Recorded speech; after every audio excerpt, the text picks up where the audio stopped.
찬양 감사합니다. 할렐루야. 사랑하는 성도 여러분, 하나님께서 저와 여러분과 매일같이 동행해 주셔서 이 어려운 세대를 살아가는 저와 여러분을 지켜주시고 보호해 주시기를 간절히 기도합니다. 오늘 찬양의 가사를 가지고 가정에서 예배 드리는 가족들과 함께 인사 나누면 좋겠습니다. 주님이 지켜주십니다.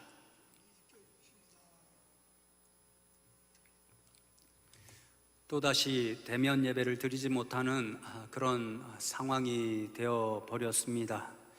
세상이 교회를 너무 미워하는 것 아닌가 이런 생각이 들어서 때로는 억울한 마음이 들기도 합니다.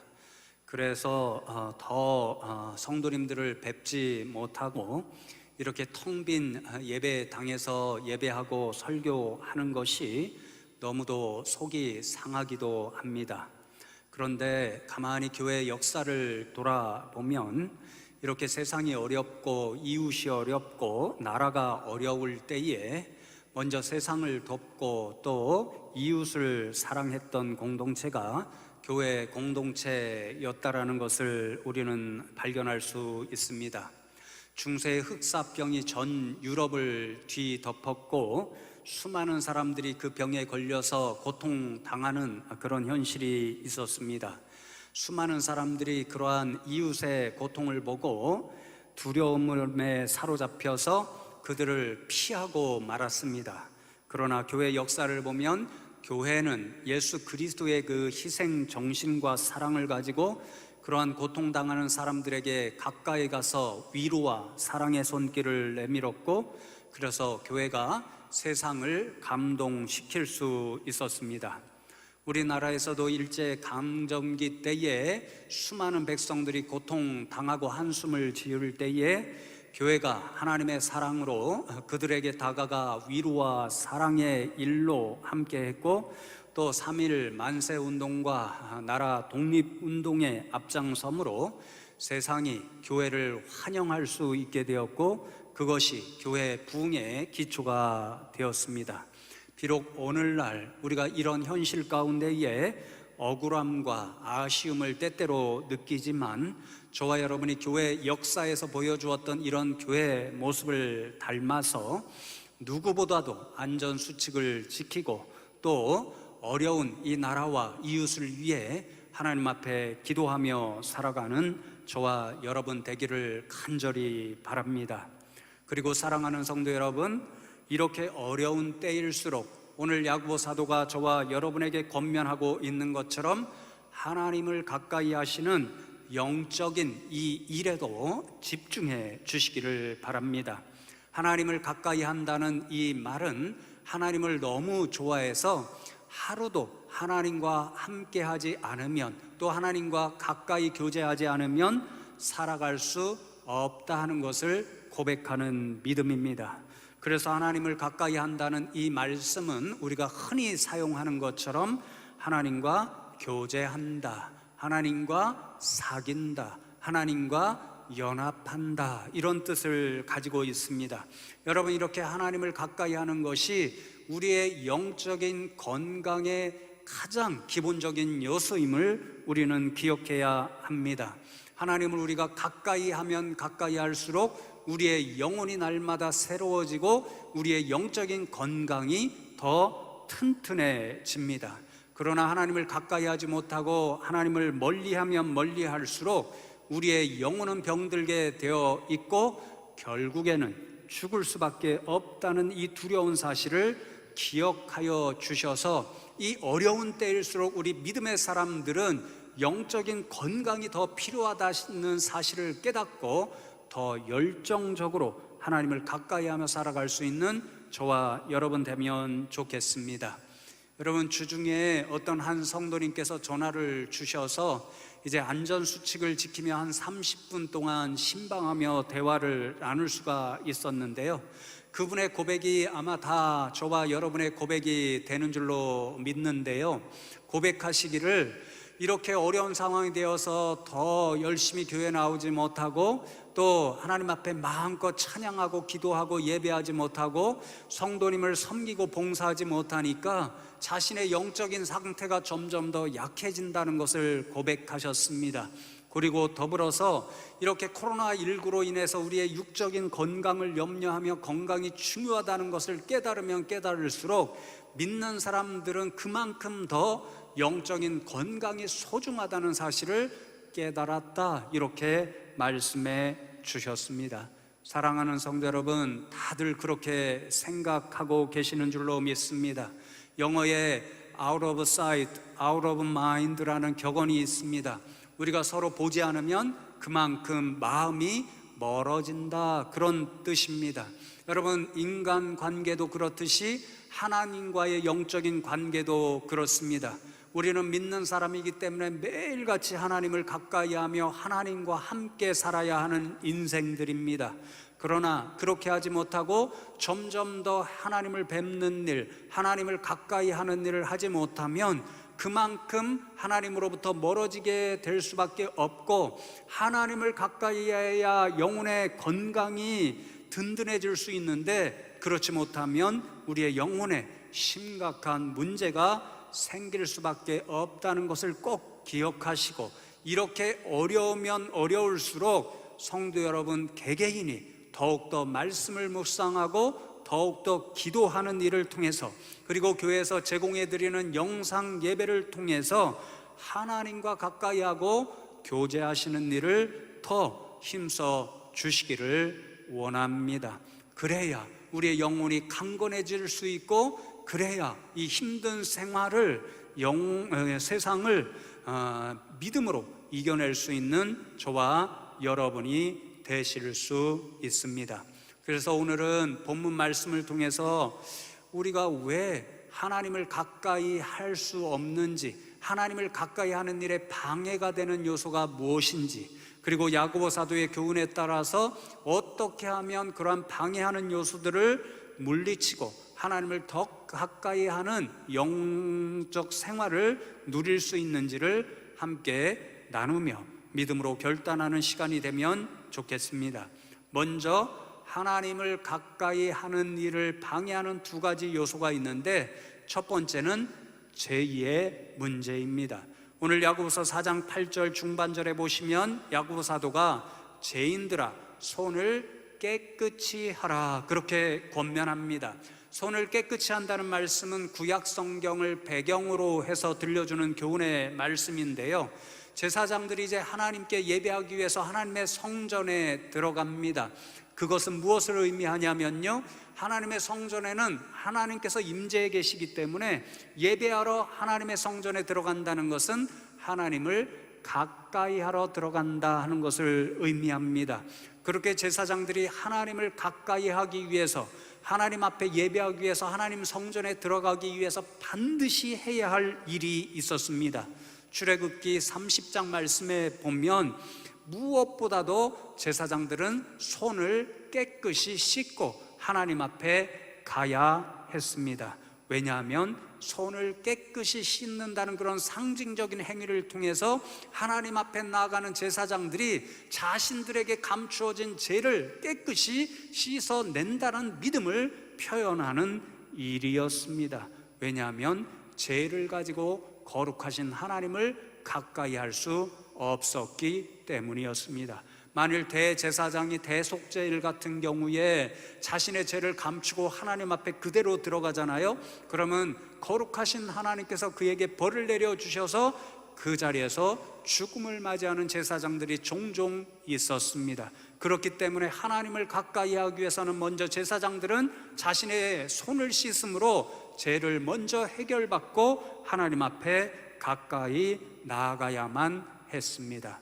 사랑하는 성도 여러분, 그렇습니다. 죄는 우리로 하여금 하나님을 가까이 하게 하는 가장 큰 방해물이 됩니다. 죄의 주인이 바로 사단이기 때문에 그렇습니다. 사단은 오늘도 저와 여러분을 유혹하여서 죄에 빠지게 만들어 버리고, 그렇게 함으로써 저와 여러분이 하나님으로부터 멀어지게 만들고 있습니다. 그러니 저와 여러분 무엇보다도 하나님을 가까이 하기 위해서 죄의 유혹을 늘 물리칠 수 있는 저와 여러분 되면 좋겠습니다. 그렇지 않으면 결국 우리의 영혼은 하나님으로부터 멀어지고 죽을 수밖에 없다는 이 사실을 늘 기억하시는 저와 여러분 되기를 바랍니다. 여러분, 에덴 동산에 있던 아담과 하와가 그만 그런 모습으로 타락하고 말았던 것을 우리는 성경을 통해 분명히 보게 됩니다. 에덴 동산에서 제가 볼 때 가장 행복했던 일은요, 아담과 하와가 매일같이 하나님과 이야기하고 소통하고 하나님과 함께 거닐면서 가까이하고 친교하며 지내는 일이었습니다. 저는 나중에 우리가 천국 갈 때에 천국에서 가장 먼저 회복된 일도 우리가 정말 인간이기 때문에 거룩하신 하나님을 마음껏 뵐 수 없는데 천국에서는 매일같이 그 하나님을 뵙고 이야기 나누고 소통하며 가까이 교제하는 그곳이 바로 천국이라 저는 그렇게 생각합니다. 그런데 여러분, 아담과 하와가 그만 하나님의 말씀에 불순종하는 죄를 범하고 말았습니다. 하나님이 될 수 있다라고 하는 뱀의 유혹에 넘어가서 선악과를 따먹지 말라는 하나님의 말씀에 불순종하는 죄를 범하였을 때에 그들은 에덴 동산에서 쫓겨나고 말았고 매일같이 천국에서처럼 하나님과 소통하며 가까이하고 교제하는 그 행복한 일, 그것도 상실하고 말았습니다. 모든 것이 죄로 인하여서 그렇게 되어버리고 말았습니다. 사랑하는 성도 여러분, 그렇습니다. 죄가 있으면 하나님을 가까이 할 수가 없습니다.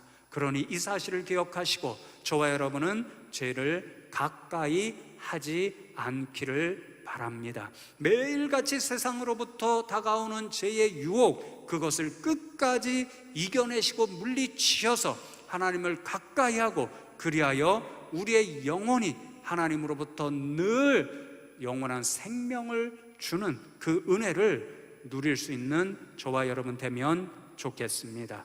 여러분, 두 번째로 오늘 야고보 사도의 권면에 따르면 하나님을 가까이 하지 못하게 하는 또 하나의 방해꾼이 있는데 그것은 우리가 두 마음을 품는 일입니다.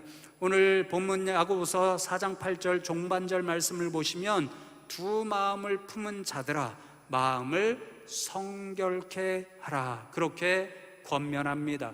여러분, 4장 4절의 말씀을 보시면 이 두 마음을 품는 것이 어떤 상태인지를 알 수 있는데요, 이렇게 기록합니다. 가늠한 여인들아, 세상과 벗된 것이 하나님과 원수됨을 알지 못하느냐.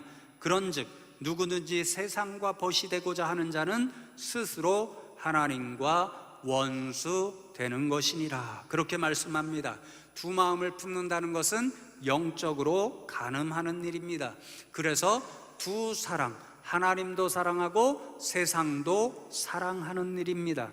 그러다 보면 결국 하나님보다 세상을 더 사랑하게 되고 그러면 하나님으로부터 멀어질 수밖에 없고 우리의 영혼은 결국 망가질 수밖에 없습니다. 사랑하는 성도 여러분, 구약 성경을 보면 이스라엘 백성들이 매일같이 넘어지고 쓰러지고 결국은 하나님으로부터 멀어져서 고통받았던 모든 이유가 바로 여기로부터 시작되었다는 것을 우리는 알 수 있습니다. 하나님께서 이스라엘 백성을 선택해 주시고 그들과 언약을 맺으실 때에 너희들은 나만 사랑하면 된다, 나만 섬기면 너희들은 영원히 행복하게 살 수 있다, 그렇게 말씀하셨습니다. 그러나 이스라엘 백성들은 그 언약의 말씀을 지키지 못했습니다. 주변에 함께 살고 있던 이방 백성들이 섬기는 우상들을 보고 그 우상들을 숭배하고 우상들을 하나님과 더불어 사랑하는 그런 어리석은 일을 범하고 말았습니다. 그래서 결국에는 우상에게 완전히 빠져버려서 하나님을 멀리하게 되었고 그리함으로 말미암아서 하나님으로부터 버림받고 그래서 고통을 당하는 불행한 인생들이 되고 말았습니다. 성도 여러분, 그렇습니다. 우리가 두 마음을 품어서 하나님과 더불어서 세상을 사랑하고 하나님과 더불어서 만몬과 같은 우상을 사랑하게 되면 결국 우리의 영혼은 하나님으로부터 멀어지게 되고 결국 우리도 이스라엘 백성들처럼 고통당하는 불행한 인생이 될 수밖에 없습니다. 그러니 이 시간 야고보 사도의 교훈에 따라 저와 여러분의 마음을 솔직하게 돌아보시고, 혹시라도 하나님보다도 세상의 것을 더 사랑하는 두 마음을 품은 영적 간음의 일이 있다면 이 시간 하나님 앞에 내어놓고 두 마음을 품은 그것을 물리칠 수 있는 저와 여러분 되기를 바랍니다. 사랑하는 성도 여러분, 그렇다면 우리로 하여금 이렇게 하나님을 가까이 하는 일을 방해하는 이 요소들을 어떻게 이겨낼 수 있을까요? 어떻게 손을 깨끗이 씻어서 죄의 문제를 해결하고 두 마음을 성결케 함으로 영적 간음의 문제를 해결하여서 하나님 앞에 가까이 가는 그런 인생들이 될 수 있을까요? 야고보 사도는 우리에게 두 가지 권면을 들려줍니다. 첫 번째로, 우리가 하나님 앞에 가까이 가지 못하게 하는 죄의 근본적인 원인이 무엇인가, 그리함으로 두 마음을 품게 하는 근본적인 원인이 무엇인가, 그 정체를 바로 알고 그것을 물리쳐야 한다. 이것이 첫 번째 교훈입니다. 그 정체는 바로 정욕과 욕심입니다. 야고보서 4장 1절로 3절 말씀을 보시면 오늘 말씀이 시작되는 그러한 첫 번째 교훈의 말씀을 우리에게 들려주는데요, 이렇게 기록합니다. 너희 중에 싸움이 어디로부터, 다툼이 어디로부터 나느냐? 너희 지체 중에서 싸우는 정욕으로부터 나는 것이 아니냐? 너희는 욕심을 내어도 얻지 못하여 살인하며 시기하여도 능히 취하지 못함으로 다투고 싸우는도다. 너희가 얻지 못함은 구하지 아니하기 때문이요, 구하여도 받지 못함은 정욕으로 인하여 쓰려고 잘못 구하기 때문이라. 그렇게 말씀합니다. 1절에 기록된 정욕은 쾌락입니다. 세상의 것을 좋아하며 즐기는 그런 일입니다. 2절과 3절에 기록된 욕심은 탐심에 사로잡히는 마음입니다. 세상에서 좋은 것들을 더 많이 가지려 하는 그런 마음인데, 아무리 많이 가져도 만족할 줄 모르고 제어되지 않는 그러한 마음의 상태를 욕심으로 표현합니다. 여러분, 우리가 다 이런 일을 경험하죠. 세상에 주는 쾌락과 탐심에 사로잡히게 되면 결국 그것을 가까이 하고 좋아하게 되고 노예가 되어 버리고, 그러면 결코 하나님을 가까이 할 수가 없습니다. 여러분, 지금 야고보 교회 공동체의 성도님들이 안타깝게도 이런 세상의 탐심과 또한 쾌락에 물들어 있었습니다. 여러분, 지난 시간부터 야고보서 말씀을 전할 때마다 몇 차례 말씀드렸는데요, 이 야고보 교회 공동체에 수많은 문제, 수많은 시련, 제약의 문제가 있었습니다. 하나님으로부터 멀어져서 가까이 하지 못하는 그런 상태가 있었습니다. 하나님으로부터 멀어지니까 서로 미워하고 갈등하고 다투는 그런 죄를 범하고 있었습니다. 하나님과 세상을 동시에 사랑하는 영적인 간음의 죄를 범하고 있었습니다. 이 모든 기초를 놓았던 사람들이 바로 자신들의 부와 권세를 자랑하며 그것을 과신하면서 그렇게 교회에 나와 있던 부자 성도님들이었습니다. 그들은 그런 부와 권세를 자랑하며 그것이 주는 세상의 쾌락을 최고로 알며 살아가고 있었습니다. 그 부와 권세를 더 가지려는 욕심에 사로잡힌 나머지 충분히 가지고 있었음에도 불구하고 그것을 성도님들을 사랑하는 일에 사용하는 것이 아니라 오히려 가난한 성도님들을 차별하고 착취하고 불의한 죄를 범하며 살아가고 있었습니다. 그러니까 그들은 결국 하나님을 가까이 하지 못하는 영적으로 불행한 인생이 되고 말았고, 하나님의 교회를 어려움에 빠뜨리고 시험에 빠뜨리는 그런 인생들이 되고 말았습니다. 그렇습니다. 성도 여러분, 우리가 세상에서 주려는 쾌락, 세상에 대한 욕심, 이것에 사로잡히면 결국 하나님으로부터 멀어질 수밖에 없고, 그리하여 우리의 영혼이 병들 수밖에 없다는 이 사실을 기억하시고, 저와 여러분의 마음속에 있는 혹시 세상을 좋아하는 쾌락과 욕심의 문제가 있다면 이 시간 하나님 앞에 내어 놓을 수 있는 저와 여러분 되면 좋겠습니다. 여러분, 제가 언젠가 나는 자연인이다 이런 프로그램을 보고 있었는데요, 그 주인공 자연인이 고백한 그 말이 아직도 생생하게 제게 남아 있습니다. 그분이 이제 건축회사의 회사원으로서 직장 생활을 시작했는데요, 능력이 있어서 그런지 직장에서 굉장히 크게 인정을 받았습니다. 그러나 중에 이제 제주도에 관광 개발하는 그런 붐이 일어나게 되었고, 그분이 이제 회사에서 인정을 받아서 그 제주도에 파견을 받아서 그 회사의 관광 개발하는 일에 적극적인 그런 일을 하게 되었습니다. 그런데 그런 일을 하면서 가만히 살펴보니까 자신이 직접 건축회사를 차려서 운영하게 되면 더 큰 돈을 벌 것이다, 이런 판단이 되어서 스스로 건축회사를 세우게 되었습니다. 운영이 잘 되어서 자신이 생각했던 대로 돈을 많이 벌게 되었습니다. 그 소리를 들으니까 옆에 있던 이제 개그맨, 그런 사람들이 꼭 자연인을 만나잖아요. 그 자연인을 만난 그 개그맨이 묻기를 회사원일 때보다 얼마나 더 벌었습니까? 그렇게 물으니까 그 자연인이 10배, 많을 때는 20배 이상 더 벌었습니다, 그렇게 대답을 합니다. 그 이야기를 듣고 다시 개그맨이 그 정도 벌으셨으면 충분했지 않았습니까? 그렇게 물었더니 자연인이 고백하는 말이, 그때는 그러한 사실을 몰랐습니다. 더 많이 벌고 싶은 그러한 생각이 제 마음을 사로잡았습니다, 그렇게 대답합니다. 그래서 더 많은 것을 벌기 위해서 이분이 생각한 것이 주식에 투자하는 일이었습니다.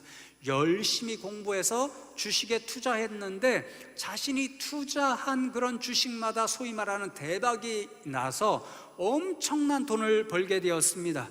뿐만이 아니라 주변에 자신을 알고 있는 그런 사람들이 주식에 투자하는 노하우를 알고 있다고 생각이 되니까 그분에게 수백억을 맡기면서 투자해 주십시오, 그렇게 유명한 그런 인사가 되었습니다. 결국 어떻게 되었을까요? 완전히 망하고 말았습니다. 그런 인생을 돌아보면서 그 자연인이 마지막으로 고백한 말이 이런 말이었습니다. 이미 충분히 가지고 있었음에도 불구하고 더 가지고 싶은 욕심, 욕망이 제어가 그때는 되지 않았습니다. 그 욕심과 욕망에 사로잡히니까 도저히 빠져나올 수가 없었습니다. 그래서 결국에는 망하고 말았습니다. 이제 그 모든 욕심과 욕망을 내려놓으니까 너무도 편안하게 이 자연 속에서 살아가고 있습니다. 이런 고백이었습니다. 성도 여러분, 그렇습니다. 세상 사람들도 이러한 진리를 깨닫고 고백합니다. 우리가 세상이 주는 쾌락과 욕심, 욕망에 사로잡히게 되면 결국 우리의 영혼이 병들게 되어 있고 하나님으로부터 멀어져서 결국 영혼이 망할 수밖에 없다는 이 두려운 사실을 분명히 기억하시기 바랍니다. 그래서 야고보 사도가 이렇게 교훈하지요. 야고보서 1장 15절 말씀에 욕심이 잉태한 즉 죄를 낳고 죄가 장성한 즉 사망을 낳느니라. 성도 여러분, 이 사실을 기억하시고 저와 여러분으로 하여금 하나님으로부터 멀어지게 만드는 정욕과 욕심을 제어할 수 있는 지혜로운 인생들 되면 좋겠습니다. 정욕과 욕심은 우리의 영혼을 부패하게 만들어 버립니다. 왜냐하면 정욕과 욕심에 사로잡힐수록 하나님이 아니라 세상을 좋아하는 인생이 되어 버리도록 만들게 되기 때문에 그렇습니다. 그리고 죄와 그런 사망의 법에 우리로 하여금 점점 빠져들게 만드는 것이 바로 정욕과 욕심입니다. 아담과 하와가 그랬지요. 하나님이 분명히 말씀하셨음에도 불구하고 뱀의 유혹에 넘어가서 나도 이 선악과를 따먹으면 하나님과 같이 될 수 있다라고 하는 그 욕망, 욕심에 사로잡힌 나머지 하나님의 말씀에 불순종하는 죄를 범하고 말았고 결국은 에덴 동산에서 쫓겨나고 하나님과의 교제가 끊어지는 불행한 인생이 되어 버렸습니다. 그러니 저와 여러분도 이 교훈을 가슴에 새겨서 우리를 유혹하는 세상의 모든 쾌락과 욕심으로부터 멀리할 수 있는 저와 여러분 되면 좋겠습니다. 세상의 포로가 아니라 하나님의 손에 붙들림 받은 인생이 되어서 저와 여러분 매일같이 하나님이 주시는 영원한 생명을 누리며 살아가는 복된 인생들 되면 좋겠습니다. 여러분, 두 번째로 야고보 사도는 회개하라, 그렇게 교훈합니다. 오늘 본문에 이어지는 야고보서 4장 9절의 말씀을 보시면 슬퍼하며 애통하며 울지어다. 너희 웃음을 애통으로, 너희 즐거움을 근심으로 바꿀지어다. 이렇게 교훈합니다. 지금 야고보 교회 공동체에 속한 성도님들은 세상이 주는 쾌락과 세상의 것을 더 가지려는 욕심에 사로잡히고 말았습니다.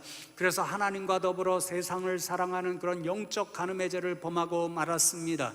성도님을 사랑해야 할 그러한 그 교우들이 서로를 더 미워하고 시기하고 질투하고 갈등하고 다투는 그런 죄를 범하고 있었습니다. 어떻게 이런 모든 죄의 문제를 해결하고 하나님 앞에 가까이 갈 수 있습니까? 회개하는 일입니다. 하나님 앞에 자신들의 죄를 고백하는 일입니다.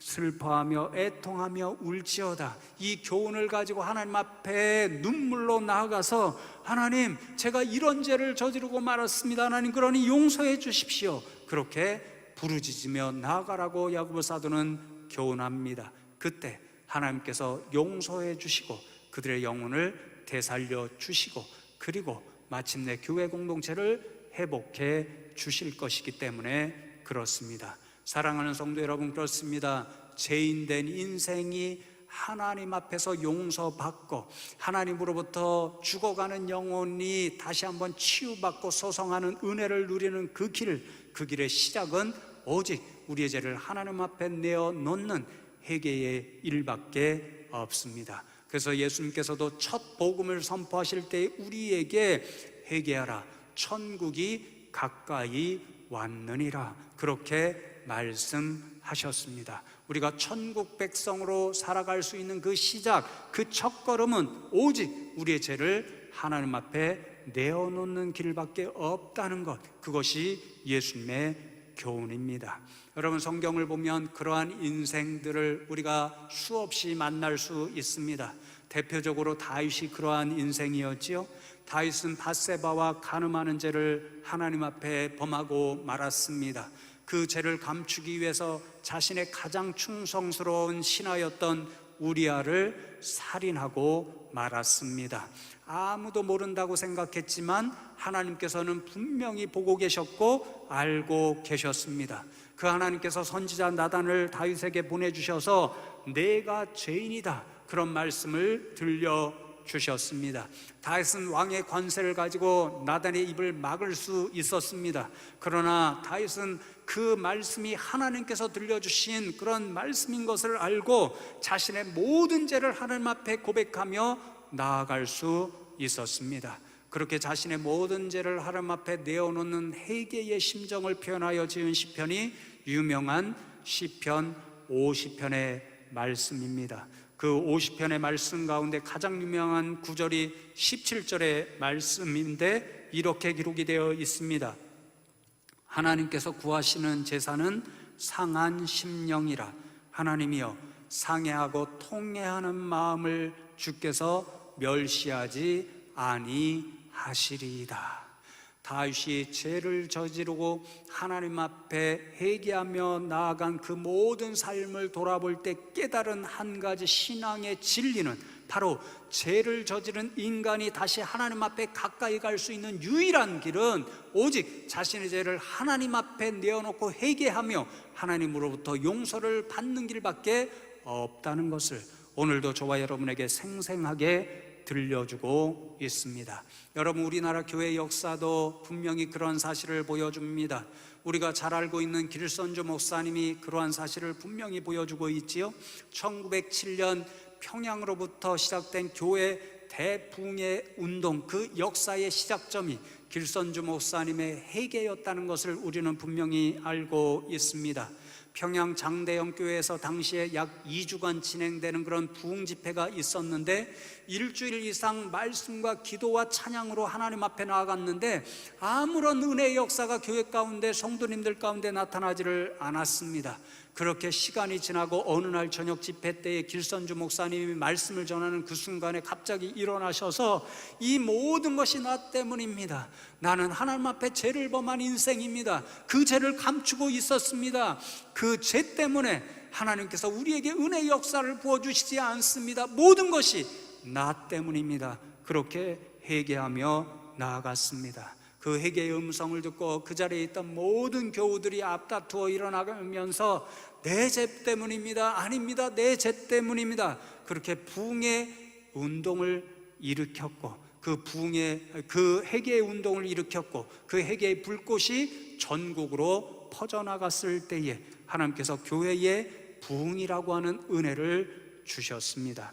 참된 부흥은 자신의 죄를 깨닫고 하나님 앞에 뉘우치며 회개하는 일이고, 그때에 하나님께서 우리의 영혼을 치유해 주시고 하나님 앞에 다시 가까이 나갈 수 있도록 허락해 주시는 것, 이것이 진짜 부흥이라는 사실을 교회 역사는 오늘도 우리에게 생생하게 들려주고 있습니다. 사랑하는 성도 여러분, 그렇습니다. 우리가 죄의 문제에 사로잡히고 두 마음의 문제를 사로잡히고 있을 때에 그 하나님을 가까이 하지 못하는 그런 상황에서 벗어날 수 있는 유일한 길은 우리의 모든 죄를 하나님 앞에 내어놓고 회개하는 일에 있습니다. 우리가 그렇게 회개하며 하나님 앞에 나가면 하나님은 우리를 용서해 주시고 우리의 영혼을 회복시켜 주셔서 다시 한번 하나님께로 가까이 나갈 수 있는 은혜를 허락해 주시고, 하나님도 우리의 마음을 아셔서 우리를 가까이 해주시고 우리의 교회를 회복시켜 주실 줄로 믿습니다. 이것이 오늘 이 시대에 우리가 진짜 회복해야 할 부흥의 모습입니다. 우리 안에 숨겨진 죄를 하나님 앞에 온전히 회개하며 나아갈 때에 하나님께서 우리를 용서하시고 이 땅의 교회들을 다시 한번 회복시켜 주시는 부흥의 은혜를 허락하여 주실 줄로 믿습니다. 사랑하는 성도 여러분, 오늘 이 땅에 세워진 교회가 참으로 어려운 시대를 경험하며 지나가고 있습니다. 그렇지 않아도 점점 더 어려워지고 있었는데 이 코로나19로 인하여 정말 그 어려움이 더 심각해졌습니다. 더욱이 이러한 어려운 상황에서 세상이 정말 얼마나 교회를 오해하고 있고, 심지어는 우리가 정말 표현하기 어려운 말들을 하며 교회를 향하여 비난하고 미워하는 모습을 보여주고 있습니다. 때때로 그런 모습을 보면서 신앙인의 한 사람으로서 너무 억울하다는 생각이 들 때도 있습니다. 때로는 세상이 너무 교회를 미워하지 않는가, 이런 생각이 들어서 화가 날 때도 있습니다. 그런데 성도 여러분, 이런 상황에서 저와 여러분, 이 땅의 교회들은 어떻게 해야 할까요? 세상이 우리를 미워하니까 우리도 세상을 미워하자, 그런 마음으로 살아가야 되는 것일까요? 우리도 세상을 향하여 욕을 퍼부으며 그들을 비난하며 살아가야 되는 것일까요? 정치적 구호를 외쳐가면서 세상과 싸우는 모습으로 살아가야 하는 것일까요? 그렇게 하면 세상이 교회에 대하여 가지고 있는 오해, 그 미움의 문제를 우리가 해결할 수 있을까요? 이미 너무도 꽉 막혀버린 그러한 전도의 문을 그런 모습으로 나가면 다시 열어 제칠 수가 있을까요? 여러분, 결코 그렇게 될 수가 없습니다.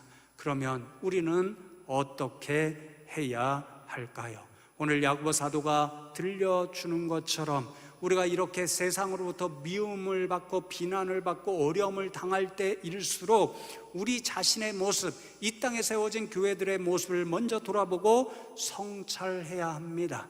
정말 우리가 이 땅의 기독교인으로서 또 교회로서 하나님을 가까이 하는 사람들로 살아왔는가, 그것을 돌아보아야 합니다. 정말 하나님께서 맡겨주신 세상을 감동시키며 하나님의 영광을 드러내는 그런 교회 모습으로 살아왔는가, 그것을 돌아보아야 합니다. 혹시 야고보 교회의 공동체가 그러했던 것처럼 우리도 하나님을 멀리하는 죄를 범하며 살아오지는 않았는가?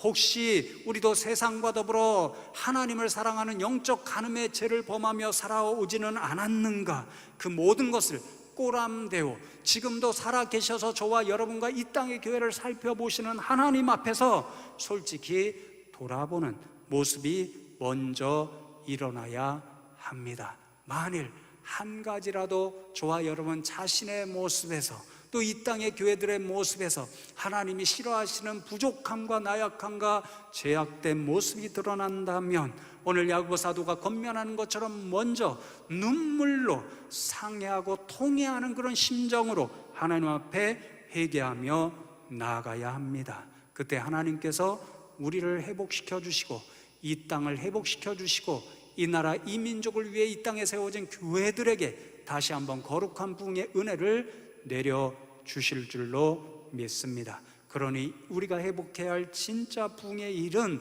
먼저 우리 자신을 돌아보며 하나님 앞에 죄된 모습을 내어놓는 것, 이것이 바로 우리가 이 시간에 이 어려운 때에 먼저 회복해야 할 진짜 부흥의 모습입니다. 그때 하나님께서 은혜로 저와 여러분과 또 이 땅의 교회들과 이 나라 이 민족을 고쳐주시고 살려주실 줄로 믿습니다. 저는 확신합니다.